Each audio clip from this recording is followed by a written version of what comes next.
The locals warned me about the forest, but I brushed off their stories as mere superstition.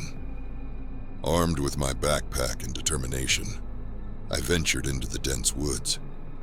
The first few hours were uneventful. The trail was well marked, and I felt confident in my decision.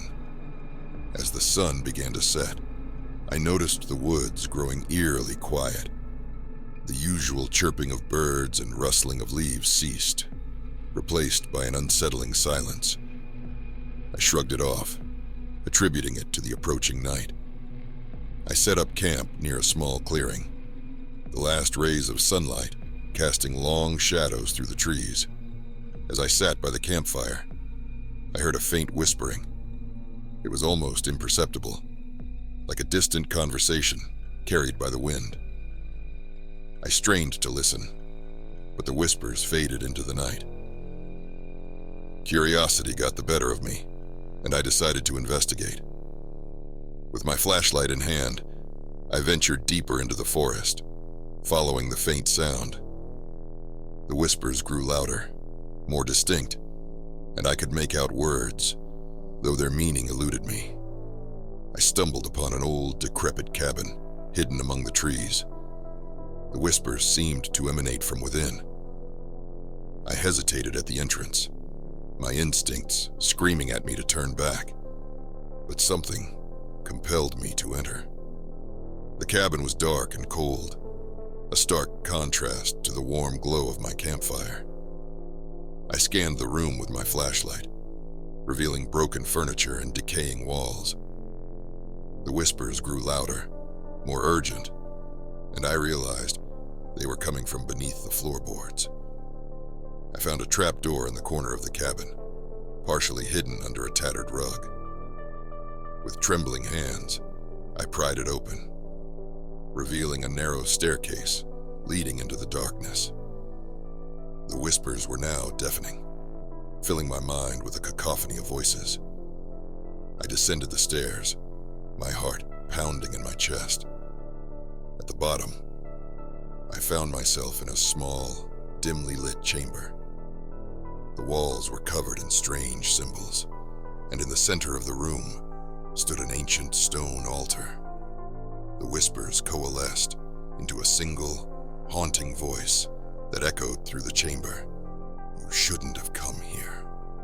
Suddenly, the air grew thick with an oppressive presence.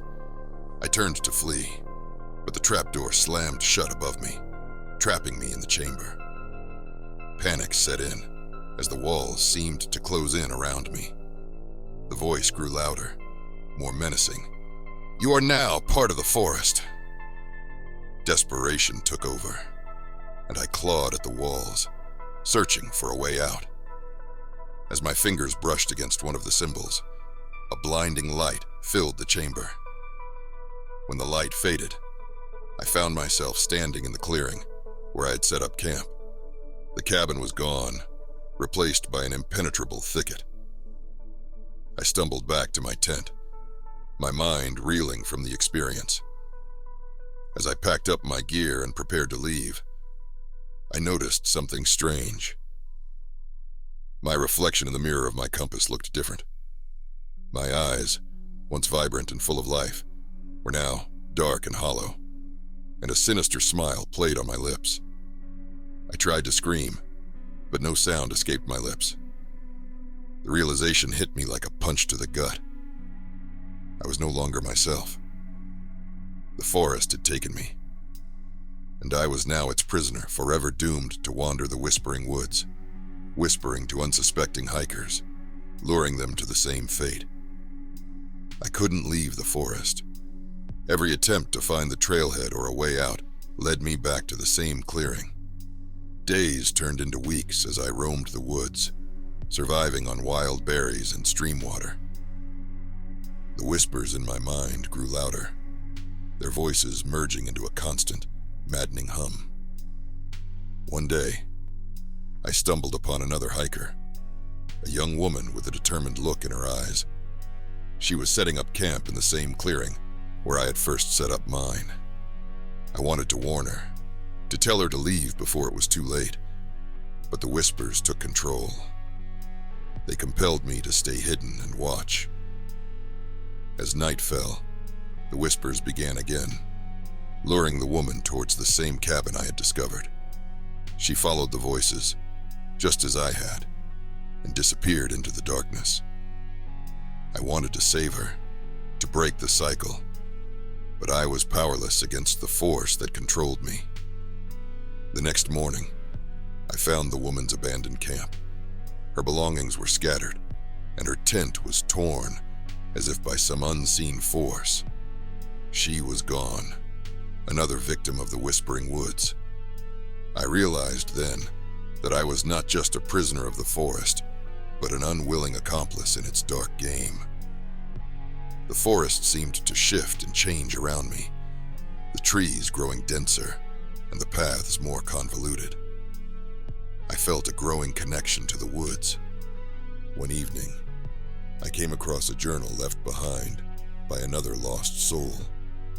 The entries were filled with desperate pleas for help, describing encounters with shadowy figures and strange rituals.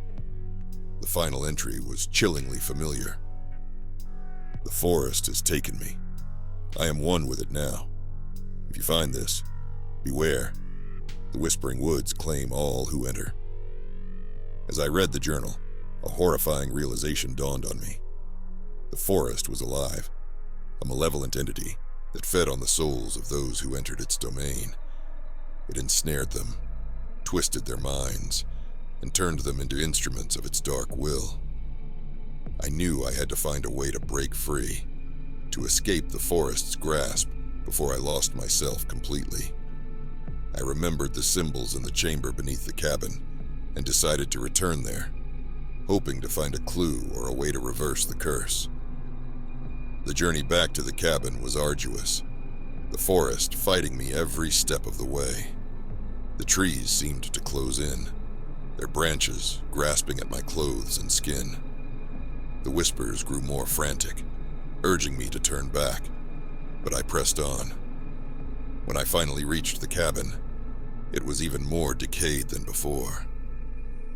The trapdoor was still open, and I descended the stairs into the chamber.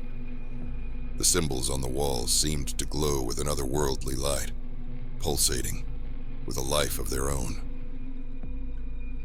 I approached the altar, my mind racing with thoughts of escape. The whispers grew louder, filling the chamber with their cacophony. I placed my hands on the symbols, hoping to activate whatever magic lay within them. A blinding light enveloped me, and I felt a surge of energy coursing through my body. The whispers screamed in agony, and the symbols burned with a searing intensity. I fought to stay conscious, my vision blurring as the light consumed everything. When I awoke, I was lying on the forest floor, the sun shining through the trees. The oppressive presence was gone, and the forest felt normal. I stood up, disoriented, but determined. I had to find my way out before the forest changed its mind. I walked for hours, my heart pounding with anticipation.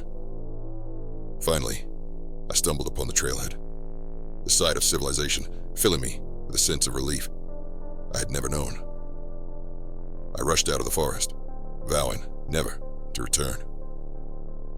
As I drove away, I glanced in the rearview mirror and saw my reflection. My eyes were still dark and hollow, the sinister smile still playing on my lips. The forest had let me go, but it had left its mark on me. I was free, but I was forever changed. The Whispering Woods had taken a part of me, and I knew that no matter how far I went, it would always be with me. The whispers still echoed in my mind, a constant reminder of the darkness that lurked within. I could never escape the forest's grasp, for it was now a part of me, and I a part of it.